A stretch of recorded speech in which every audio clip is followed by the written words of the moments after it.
Hello, everybody. Welcome once again to another installment right here of A Rebel Without Applause, coming to you as I always do, live and recorded, the whole thing from this, my little nutshell of infinite space, my television studio apartment located right here in the Wood of the Holly in the enchanted creative cradle known as Crotona under the sign, all of which overlooks a not-so-COVID-addled land of law. Those of us that are vaxxed have a free pass to no-mask happiness. But that's not the subject here today. We have a very special guest. He is one of the premier NBA bracketologists. He is an expert in all things hoop. He's got people with every franchise, everything you want to know. He's got it right here, especially with the playoffs just around the corner. Of course, for those of us in La La Land, the primary concern is the Lakers. Can they repeat? That's the big question. I don't know. Yeah, a lot to cover in today's episode, of a rebel without applause, and I'm honored to be on the show. Thank you for bringing me on. I miss talking sports, talking NBA. Been talking a lot of football lately, but now it's time. It's time to get focused on the NBA. Now, of course, people are asking, can the Lakers repeat? I'm not so sure if they can repeat. I'm curious to know if they can get out of the Western Conference and even, forget the Western Conference. Can they get out of the play-in tournament? Which seriously, the NBA decided to add this new feature. I feel like it was bad timing, because they're trying to get some more money out of it. It's kind of a money grab, but it could work against them if the Lakers were somehow to lose. I mean, that's one of the biggest franchises in the league. So if they're not going to make the playoffs, they're going to lose a lot of money. Right, but it also adds a level of competition on the lower tier of the playoffs. I mean, it creates another week of drama. Had they not had the play-in tournament, there's really not much drama coming into the latter half of coming into the playoffs. The teams can kind of cruise. It limits the amount of teams that can kind of cruise, and you've got 3 or 4 teams scuffling to make the playoffs, including the Golden State Warriors, who might be a dark horse if they can get in. Yeah, no, it seems like they're going to be in. It seems like right now we're going to be playing the Warriors in that 7-8 seeding game. Right. It looks pretty clear right now. I think the Portland has to lose out, and the Lakers have to win out with 2 remaining for them to avoid the play-in game. Now, here's just a quick question for you, Jake. Do you think the Lakers benefit from the play-in tournament? Maybe they need those extra games, hopefully with LeBron in the mix, to kind of gel and find a chemistry that they really haven't had an opportunity to develop with their stars. They might benefit from it. Yeah, I mean, because it also gives them sort of a sense of urgency that they have to play with right now. Mm-hmm. And you're kind of seeing the team really have to get their stuff together right now so that they actually make the playoffs. And it's kind of forcing these, the THTs and all the guys other than AD, LeBron, and Schroeder to really figure out how to win without our core team. And it's kind of you're seeing THT rise to the occasion now. You're seeing guys like Wesley Matthews and Kuzma. They're having to do things that they weren't having to before. Granted, it took a whole stretch of games where they lost and got beat badly, which kind of was demoralizing a little bit. But now I feel like we've won 4 out of the last 6. You're starting to see these guys click a little more, and it's good to know once LeBron and AD come back that these guys are going to have a sense of confidence that they may not have had if LeBron wasn't out, AD wasn't out, and they didn't have to fight to get into this, to try to get out of the play-in, but it looks like they're still going to be in it. Now, when I look at this young guy, THT, Taylor Horton Tucker, I mean, he looks like he could be, I don't know if he's the 2 guard or the 1 guard in the future. I'm starting to see Caruso and THT as maybe a pretty powerful guard duo moving forward. What's your feeling about this guy? I mean, he's so young. This is pretty much his rookie season, so it's pretty impressive what he's been able to do off the bat. I remember seeing him in preseason, and I remember my dad made a comment. He's like, "This guy's good," and I didn't believe him. And then, now we're later down the line, and he had 20 points, 10 assists the other day. He's had 10 assists 2 games in a row. He's really becoming a playmaker for the Lakers when they really don't have a lot of playmakers right now. Without LeBron and Schroeder, Right. I mean, Caruso, yeah, but he doesn't really have much of a shot. He's not really a threat, like an all-purpose threat. And you're kind of seeing THT really create plays for the team when they needed it.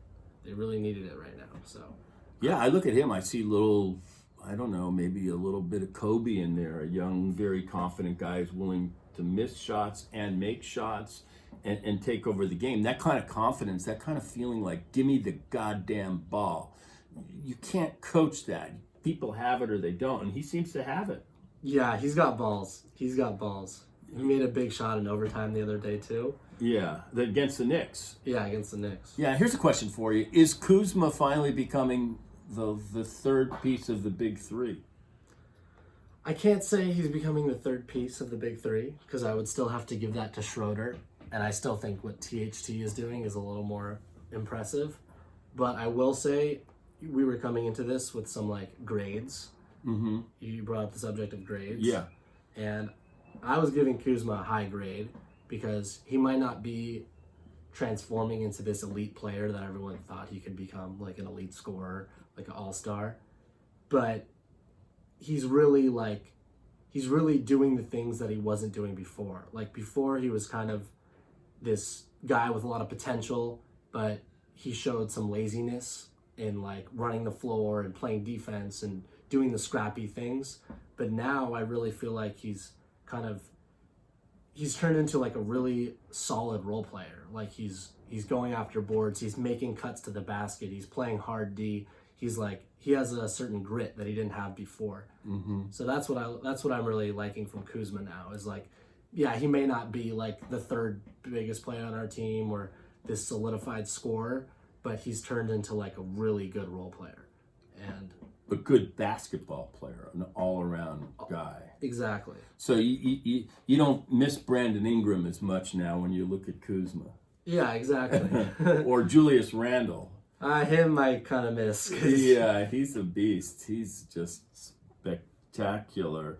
The Lakers are a chemistry question right now. They acquired Andre Drummond during the year. And when they got Marc Gasol, Powell's brother, at the beginning of the year, I expected him to be a really big, I hate to use the word piece because I always feel like it diminishes players. Like, he's a piece. Yeah, and they're all pieces. No, they're human beings and they're trying their best to prevail as professional athletes. But with the acquisition of Andre Drummond, Montrezl Harrell, and Marc Gasol sitting there, where do you see Marc Gasol going forward? I see, like, I have an image that maybe he's going to win some games for them going forward. Yeah, he has like he obviously won the finals with the Raptors. Like, he's very experienced. Like, he has a veteran mind. He makes the right plays. He can make threes. I don't really know what Frank Vogel's plan is going forward because they have Drummond, like you said. Mm-hmm. They have Gasol, Montrezl Harrell. They have like three big men who are pretty solid other than AD to like fill in these gaps. And I mean, for a while I was kind of like favoring Gasol over Drummond because Drummond can make some dodo head plays. He's kind of clunky with the ball sometimes. He doesn't have a lot of finesse. Like, he's very impulsive when he has the ball. And Marc Gasol, plays a little bit slower, sees the game slower, makes good passes. But Drummond has a lot of talent that Marc Gasol doesn't have. Like, Drummond is feisty and he gets boards and he can just score really easily. Mm-hmm. So he has this like athleticism that you can't really get out of Marc Gasol. So I see Frank Vogel kind of balancing them a little bit. Like, I think he's going to start Drummond in the playoffs just because, I don't know, Drummond's putting up like 20 points, 10 rebounds, like plenty of times in the last couple months. Like, he's solid off, he makes dumb plays sometimes, but I think his talent and just being out there to create some spark when we need it, like, he's good for that. Now, it's totally conceivable that the Lakers could come up flat and be eliminated in the playoff tournament. That's not out of the realm of possibility. It's not. Yeah. I think, especially health-wise where we're at right now, I don't know what LeBron, I don't know how his ankle is. Right. To make it through 4 series, and then potentially be playing, or 3 series, and then potentially be playing the Nets for the 4th series. It's like when we might be fully gassed. Like, it's going to be hard enough to make it out of the West, get through the Clippers, potentially, the Nuggets, the Suns, all these great teams. Like, usually we play the hardest team in the West. But now it seems like, okay, we're going to have to fight through the West with our health issues and then get to the finals, and we're going to have to play a monster in the Nets with the 3-headed monster, Right, of course, with Andre Drummond, it's still really, we don't really know how he plays with LeBron. That's still kind of an unknown. I mean, I don't think they've played hardly one game together. So yeah, that's a good point. And there are a lot of big bodies. The Lakers have a lot of big. Yeah, and LeBron, once he's out there, he's got the ball in his hands, and it's not a guard-based team anymore, really. Mm-mm. That's what I'm hoping THT all this prep is going to pay off in the playoffs a little bit. He might be able to come in and play, if LeBron's still working with a aggravated ankle a little bit, trying to play through it, I think he's going to let THT and Schroeder do some of the playmaking, take some of the load off of his shoulders. But anyone who plays with LeBron is always better. Yeah, he's a team guy. Now, there's one person we haven't really spoken about, and that's the coach, Vogel. He's got, I hate to use the word because it diminishes the players, a lot of pieces out there on his chessboard. And I thought he coached really well in last year's playoffs in terms of just reacting to certain matchups and certain situations based on the other team. What's your confidence level about Coach Vogel? I mean, I have high confidence with him. He won us a championship in a bubble, I love his culture. We're still second defense in the league in points allowed, second to the Knicks, and we beat them the other day with all the injuries we have. So I love Frank Vogel as a coach. He's, being defensive minded. That's what wins championships at the end of the day. The Raptors won a championship, heavily defensive focused. The Warriors, they were always a really great defensive team. My only knock on Vogel this year has been his unpredictability in our lineups. Like he'll go 3 games without playing Montrezl Harrell, and I'm sitting back wondering where's Montrez, Right. He's a solid player, so he has these lapses, and he won't play Marc Gasol for a stretch, and then Marc had to voice his grievances about not getting enough playing time. So he's really been shuffling around the lineups, which is cool because it's good to experiment. But I think the players like him. I think he gets away with this because I think he's a good communicator behind the scenes. And he has goodwill. He doesn't seem to get into ego clashes with stars. That was something he kind of felt that Phil Jackson was. He doesn't have the same sort of center of gravity that Phil Jackson had. And I think it's probably better for this Laker team. Your thoughts? I agree with that. Yeah, I think he's pretty even keel. He can be intense, which is good because you kind of need someone to be let's get our, let's dial it up defensively sometimes. Yeah, one of the things that surprised me is, when he had Jason Kidd on his staff, who was a Hall of Fame guard, who was an NBA Finals coach, and there doesn't seem any competition or friction among the coaching staff. So he's must have a really brilliant talent for placating championship egos beyond just on the court, but in the coach's room as well. Yeah, I think he's a pretty selfless, humble dude, which probably allows for that kind of environment. Yeah. Okay, so let's throw some grades. You mentioned some grades. I thought LeBron, first of all, I'm just going to say, would have been, or very likely been right in the mix as an MVP, but for the fact that he hurt his ankle. And AD, I don't know what to say about him. When he's on, he's great. But let's talk about some of the role players. Schroeder, grade him. Schroeder, I'll give him a B. Okay. And why not an A? I think he's super talented, brings a lot of speed and athleticism and playmaking that our team desperately needed coming out of last year, especially with all the guards in the West. But he wasn't a great leader when AD and LeBron came out. He kind of seemed a little bit aloof. Mm-hmm. He doesn't command like a Caruso would. So I kind of missed that from him a little bit. And plus this he violated COVID protocol the other day, which What did he do? What happened? I don't really know. I don't think they really revealed it, or they might have, but he violated it in some way and was on a 10 to 13 day quarantine. And it didn't mean he got COVID. It meant that in some fashion he exposed himself to it. So Exactly. He tested negative. He even kind of blamed the NBA on it, which I don't love. He was like, "Oh, we got to fix this protocol, or this 10 to 13 day quarantine." But overall, he didn't re-sign with us yet, so I feel like he doesn't really know. He's gonna test free agency, so I like Schroeder. I mean, he's just not like. He's entitled to do that. I mean, that's. Oh, for sure. Yeah. Yeah. Okay. That's So not a knock on him. Kuzma. A-. Okay. Montrez. B-. Caruso. Caruso, I just give him an A. He's great. He does exactly what we ask of him. He does. He's only getting paid like $3 million a year. Right. When you compare that to the rest of our team, like Kuzma's getting like almost $5 or $6 million.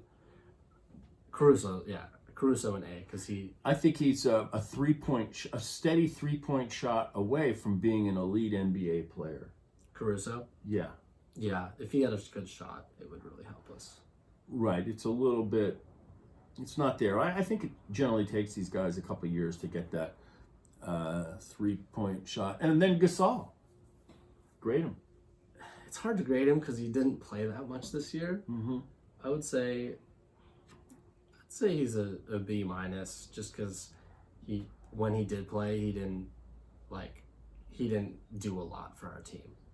He hasn't done that much for our team this year. Right. I kind of feel like there's a moment waiting for him in the playoffs. I mean, I don't know, but it's just sort of what I feel. Yeah, I could see that.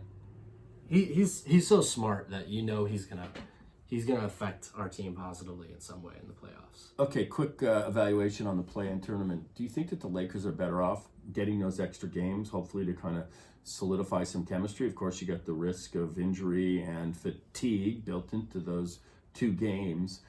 What's your feeling about it for the Lakers, plus or minus? I think the extra games is good. I think the urgency that's created from it now and in the games is going to be good. It's going to force us to like really get our stuff together, like in a really quick fashion. I don't think it's great for us, just like because there's a potential, that we could be knocked out. Right. Who knows what our chemistry is going to be with LeBron and AD back just in one game. So at least we're going to have 2 chances. If we lose the first game, we'll get another chance. Right. It's not single elimination. And I think they're the 7th seed. If they win the first game, then they've automatically vaulted into the normal playoff bracket. Yeah, they become the 7th seed. Right. And if they lose, they might have to scuffle their way into the 8th seed, I believe. Yeah, then we'd play the winner of 9-10, which would be either the Spurs or Memphis right now. Right. So, but the Warriors are really just not that great of a team. Like Steph is obviously Steph, and he could drop 60 points if he wanted to. But I think we're gonna win the play-in tournament. Now let me ask you this: could you consider Steph as a possible MVP candidate? You could. I would throw him on my list just because of what he's doing this year and getting that team into the playoffs with the pieces that they have. But I wouldn't give him the MVP just based on the normal NBA criteria, which is like your team has to be a top 3 seed in whatever conference you're in. Who is the MVP in your mind? I'm in agreement with most right now, and that it's Jokic. Jokic. Yeah, Maybe it's his turn. What about Chris Paul? He would be my front runner, or my second, Right. my number 2. Embiid obviously as well. Uh-huh. But CP3, I mean, the Suns were they were the 10th seed in the West last year without him. And now he's brought them to the second best record in that whole league.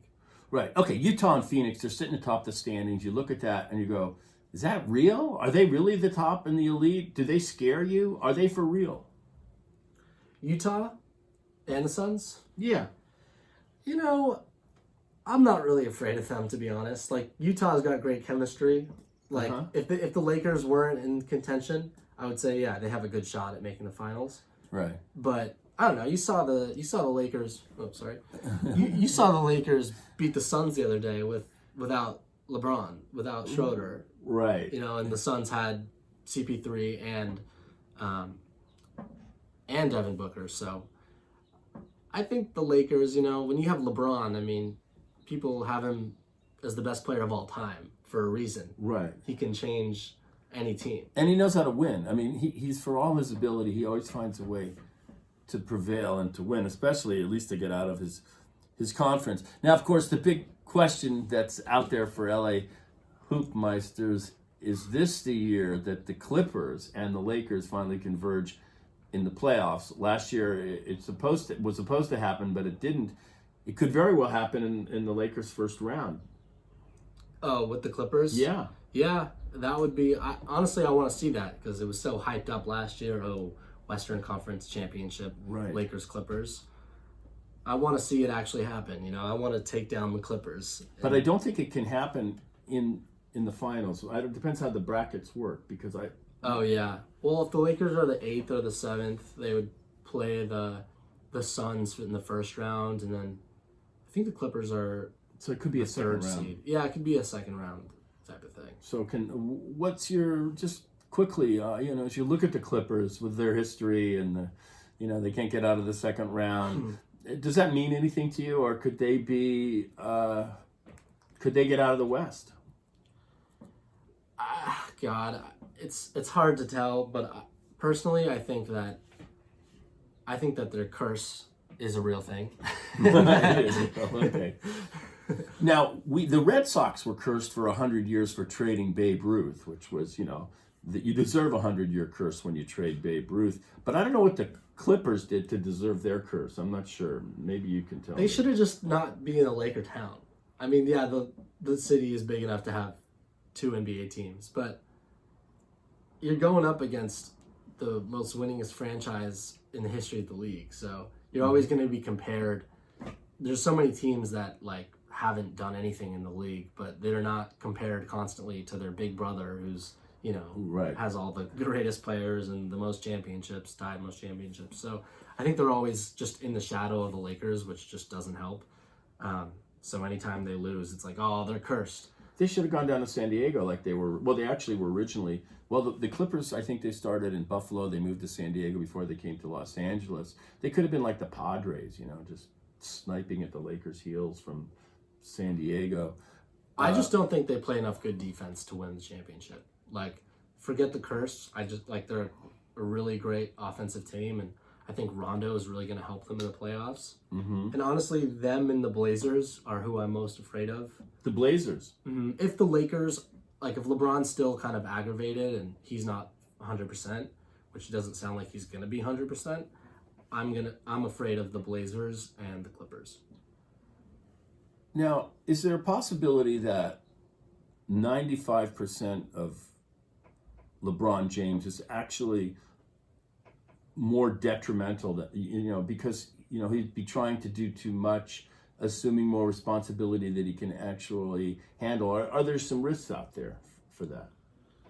Yeah, I mean, you've seen it with Kevin Durant, Klay Thompson, playing with injuries and getting worse injuries because of it. So I think there's always a risk when you're pushing yourself through something else. So we saw it with Kobe. Well, he wasn't really fighting another injury, but he was worn down that year, and when he was worn down, and D'Antoni just brutalized him. I thought, D'Antoni. It was like he was a racehorse at Santa Anita. I'm surprised they didn't just come out and shoot him after he broke down. LeBron is so self-aware though. I don't think he's. I mean, obviously, things just happened when you're playing 100. You're going 100 miles an hour. LeBron James. But he is super self-aware with his body, and I don't think he's going to be diving for loose balls and jumping after over players all the time. I think he's going to be pretty, at least in the first couple series. I think he goes all out in the play-in tournament to try to get us into the playoffs.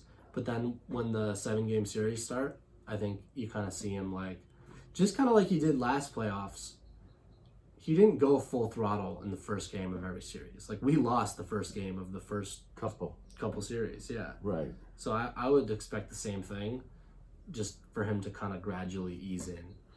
Right. Now, once assuming they get out of the play-in tournament, then every series is 7 games. It's not like there's a 5-game series, the first one. Is that right? I'm not sure. Yeah, no, it's all 7. It's all 7. And of course, the big question is, it'll be entertaining to see if they can, what kind of chemistry is going to emerge. Well, there's a lot of people that have had a lot of time, and it'll just be interesting. I really don't know. Yeah, like last year, we were the best team in the West the whole year. We were the 1 seed. Right. And we had that chemistry established. And then, of course, COVID, and we had the long break. But then we were able to snap right back into it. Now, our whole year has been up and down. No real consistency. Nothing for us to, like, hang our hat on, except for last year's run. But we have different pieces. And, of course, you've got the fatigue factor, and the timing of each season is now off. They had less rest. You could feel that irked LeBron, that he felt like, I need more time to recharge after this season. Now, speaking of COVID, what are your people telling you about who's vaccinated on these teams? Because that could be a huge factor if somebody pops positive, and didn't get vaccinated or whatever. What are you hearing about the Lakers in terms of vaccination? I haven't heard too much about like who is vaccinated, or it doesn't seem like they want to reveal any of that information. Mm-hmm. I'm not really exactly sure why. Still seems like they're taking it pretty seriously though, like for Schroeder, but I personally think that like it's just another element of like health, It's like whoever can stay healthy in the playoffs, whoever can take this shit seriously and stay masked, stay quarantined, like that's the team. It's just another part of the game now. It's like it's another factor. So it seems to me if you can have that extra layer of protection, why not get it? But we're just not hearing about it. Like Lou Will going to the strip club before the bubble last year and getting being forced to quarantine, like that hurt the Clippers ultimately, and that was a dumb move by him. So Schroeder, I wasn't happy that he violated protocol, with this stretch of games that could have potentially taken us out of the play-in. So that was a little bit like, come on, Schroeder, what are you doing? Right. But who knows really what happened. And now there's another half of the league, not that I really care about it or follow it, but they're out there, and it deserves our attention as we break down the NBA playoffs, or at least from the Laker point of view, and that's the East. And of course, the team that commands all the attention in the East is the newly configured New Jersey Nets with Harden, Durant, and Kyrie. Your thoughts? Yeah, what's good about it is that we might be the favorites according to Vegas, but they have 3 superstars. Right. They should be the favorites. The pressure's a little bit on them right now to win it, I think. Right. And are other guys functioning and greased and ready to go? Is Durant healthy? What is Durant this year? I haven't really seen him. He's been playing the last month or so, and he's been kind of back to, Durant level of play. I just don't see how we're going to guard. Like, I don't think we have anybody to guard any of those guys. Like, realistically, like LeBron could guard KD, yes, but it'll be very exhausting for him, especially grieving an injury. Kyrie, I don't know who would guard Kyrie. Caruso and Schroeder would have to maybe double team him or something. And then Harden, I just don't think we have anybody to really defend them individually, but as a team, we might be able to, I trust Vogel and his schemes. He's going to have to really come up with some kind of genius plan on defense. Now, can the Nets get out of the East? There's a good Philadelphia team. There's Doc Rivers' Philadelphia Eagles, Philadelphia 76ers, and you got, Milwaukee, who's been in the mix. It's not necessarily a cakewalk for those teams, which presumably have better chemistry going forward than the Nets, although I don't know. Honestly, if I had to bet on anyone other than the Nets to make it, I feel like it could be Milwaukee's year. they've fallen short of expectations the last 2-3 years in a row, where they were the number 1 seed and they got beat by Boston or the Heat last year. So I think for them, they might have more of a chip on their shoulder this year, being the 3 seed and kind of seeing the Nets. The Nets might not have the chemistry that they have, like you said. So I could see Milwaukee making a run. But ultimately, I think if we make it to the finals, the Lakers, they're going to be gassed because they're going to have to play the Clippers. They're going to have to play a lot of these good teams in the West. And after 3 series in the West and then coming to play the Nets, I don't know. It's going to be really tough. I don't think it's not like last year where, we're playing the Heat and we're by far the best team. We had the best chemistry. The Clippers found a way to lose before they even playing us. I think this is going to be a lot tougher of a road, especially with our injuries, but I still think we have a really decent shot at making it. I think this is a chance for AD to really elevate himself into, he's a superstar, but maybe he's an all-time player. And this would be a year for him to maybe make the case for that. Yeah, I agree with that statement. Because he did that last year in the playoffs. He really showed out. I mean, he hit that buzzer-beating game against the Nuggets. Right. He was super solid the whole playoffs and the finals. Right. Obviously, LeBron was the alpha male, like the guy. But if he does it back-to-back years and helps us win a championship, then he goes into that all-time great Laker category almost. Now, speaking of all-time great Lakers, this Saturday, posthumously, Kobe Bryant goes into the Basketball Hall of Fame, and you're an LA millennial, so his career pretty much coincided with your youth. I have vivid memories of his picture, his painting, or his likeness above your bed. I think it probably made the trip to your new place, Kobe's picture. Maybe if you could just reflect on not so much his career, but his effect on your life, not just in basketball and sports, but just in a whole just range of things. Yeah, I mean, don't really have to talk too much about the Mamba mentality, and he just made you feel like anything was possible. Like you could wake up and get better at every day at whatever it is you wanted to become. Mm-hmm. Like, he just made you feel like if you really, if there's a will, there's a way. Like if you really believe in yourself and you have a goal and you want to achieve it, there's nothing stopping you other than yourself. And that was kind of like the Kobe, the Mamba mentality, the relentless pursuit of greatness, like one of my favorite quotes from him is I don't know if you remember like the last speech he had on his last game. When he scored all the points. Yeah, when he scored 60. Yeah. He said that the journey is the dream. Like the final destination isn't the dream, but the journey is the dream. Right. I like to say your process is your reward. Yeah, exactly. And if you can, and I mean, that's a challenge, especially in show business where you're always thinking, well, I got to get this or make this, or I want to get the Oscar. No, your reward is right now practicing your clarinet or writing the script, or right now I am being rewarded amply with this conversation with Jake. So process and reward aren't two separate things. They're kind of an equivalence, almost like E equals MC squared.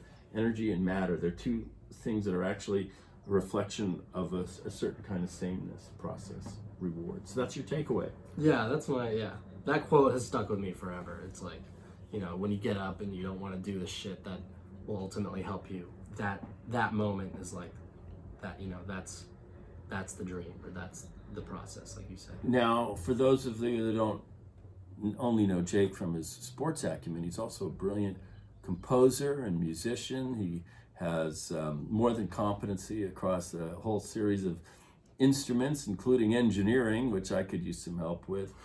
How's that going for you? It's good. Yeah,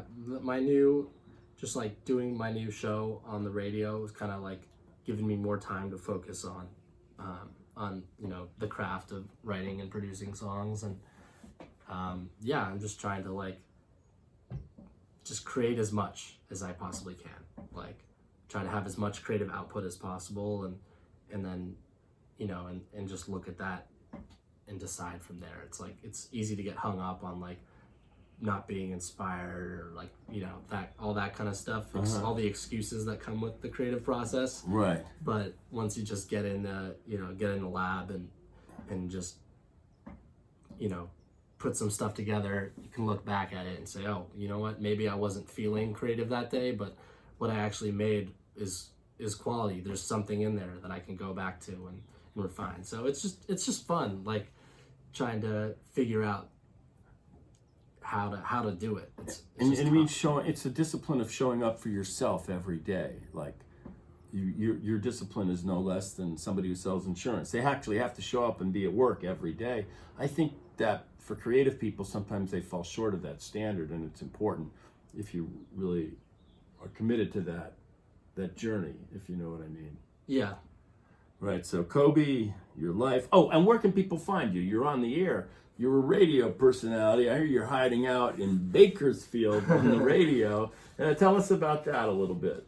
Yeah, so I pretty much started as kind of like a social media guy, doing helping out with the socials, and I had a 5-minute sports segment Monday and Friday, NFL segment, and the station wanted to continue and use me in more ways, and I started doing overnights in Bakersfield. Yeah. Okay. And then now I'm fully transitioned to every weekday 3 to 7 p.m.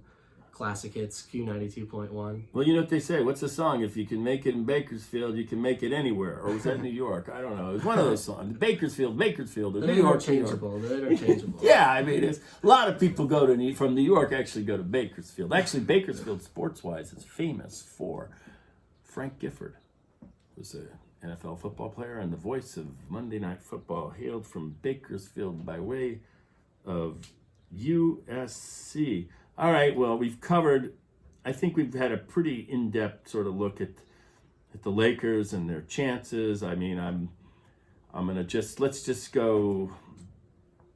throw out some possibilities and you give me the odds.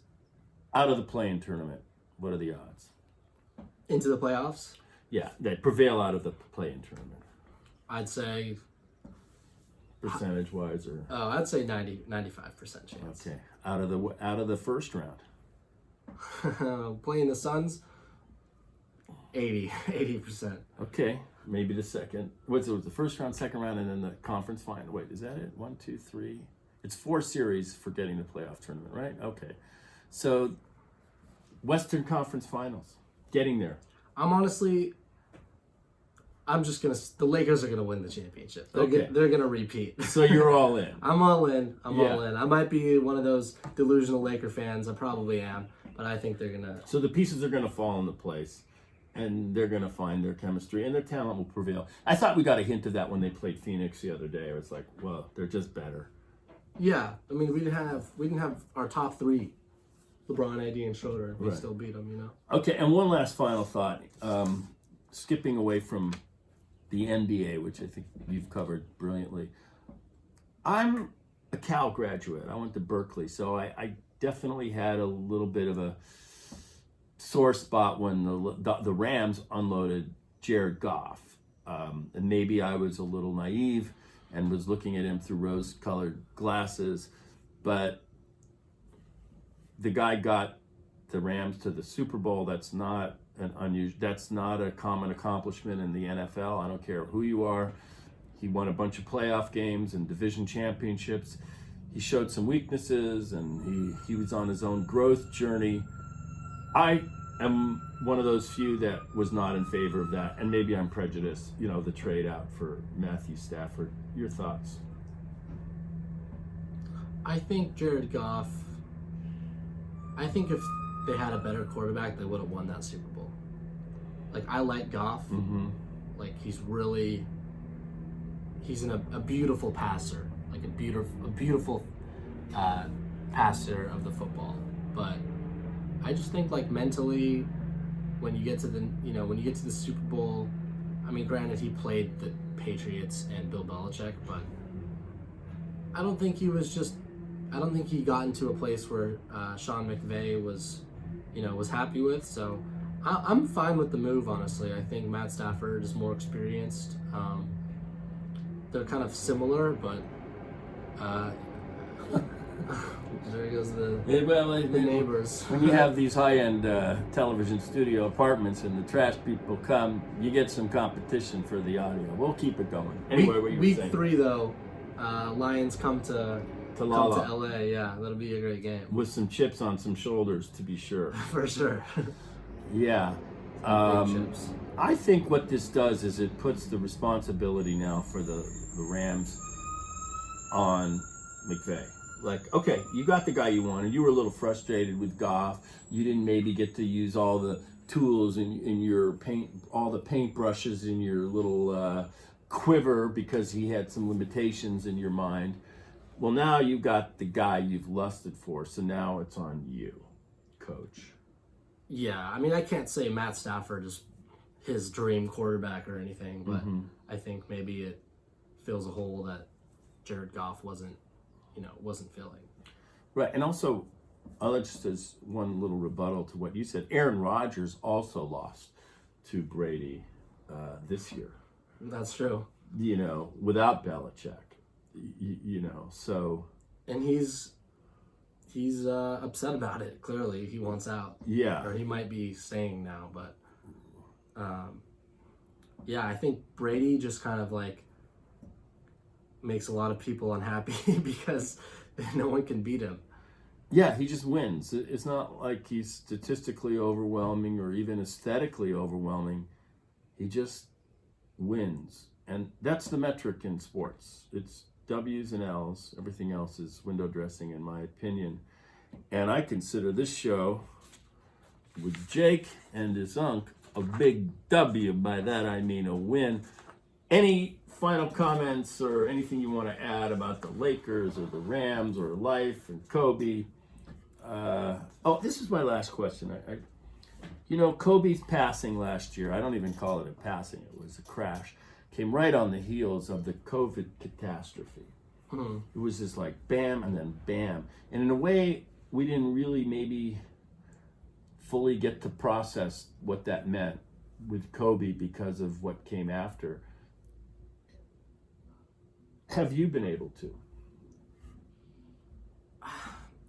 I haven't been able to fully process it. I mean,